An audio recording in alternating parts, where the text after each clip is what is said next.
हाय राम हाय राम हाय राम। हे प्रभु मेरे परिवार की रक्षा करना। तू ही है जो रक्षा कर सकता है मेरे परिवार की, मेरे बाल बच्चों की रक्षा करना।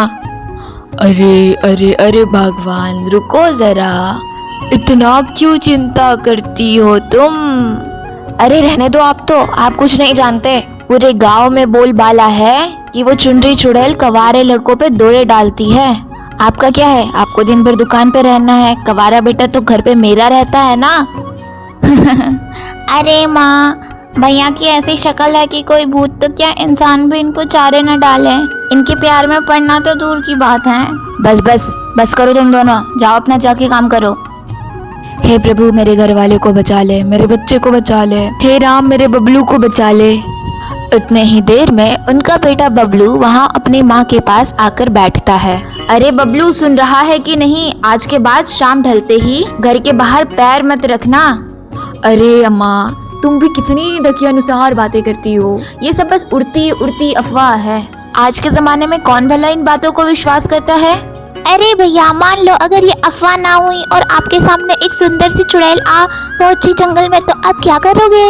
अच्छा, अगर ऐसा हुआ तो मैं उसको बोलूंगा, अरे मैडम जरा अपना आधार कार्ड तो देना, आपकी डेट ऑफ बर्थ देखूं, क्या हम लोग की शादी सच में हो सकती है। इस बात पर दोनों बहन भाई ही हंसने लगे और वहाँ से माँ नाराज होकर चली गई। ऐसे ही बबलू अपनी माँ की सारी बातें मजाक में लेता। एक दिन ऐसे ही बबलू शाम होते ही जंगल की ओर घूमने निकल पड़ा। तब तक वो अपनी माँ की सारी बातें भुला चुका था। वे जंगल में जा ही रहा था तो उसे वहाँ एक सुंदर सी लड़की चलती हुई नजर आई। हाय, इतनी खूबसूरत लड़की मैंने आज तक नहीं देखी। इतने खूबसूरत बाल, इतने खूबसूरत हाथ पैर, हाय इससे तो बात करनी पड़ेगी। अरे मैडम एक्सक्यूज मी, आपको अकेले डर नहीं लगता? कैसा डर? अरे आप नहीं जानती हो क्या मैडम, इस गांव में एक चुड़ैल रहती है। क्या चुड़ैल? हाँ चुड़ैल। सुना है वो चुड़ैल खूबसूरत लोग पे काबू करती है। नहीं, मैंने ऐसी तो कोई खबर नहीं सुनी अभी तक। अच्छा, तो पक्का आप इस गांव की नहीं है, इसीलिए आपने ये खबर नहीं सुनी अभी तक।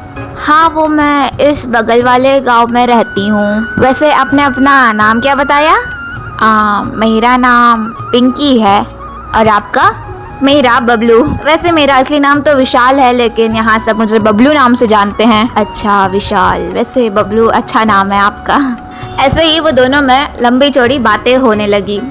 धीरे धीरे करके वो दोनों की दोस्ती अच्छी खासी हो गई और दोनों एक दूसरे को पसंद करने लगे। लेकिन एक दिन अचानक से बबलू ने पिंकी को अपनी माँ से बातें करते हुए सुन लिया। ये क्या कर रही हो पिंकी, तुमको समझ नहीं आता?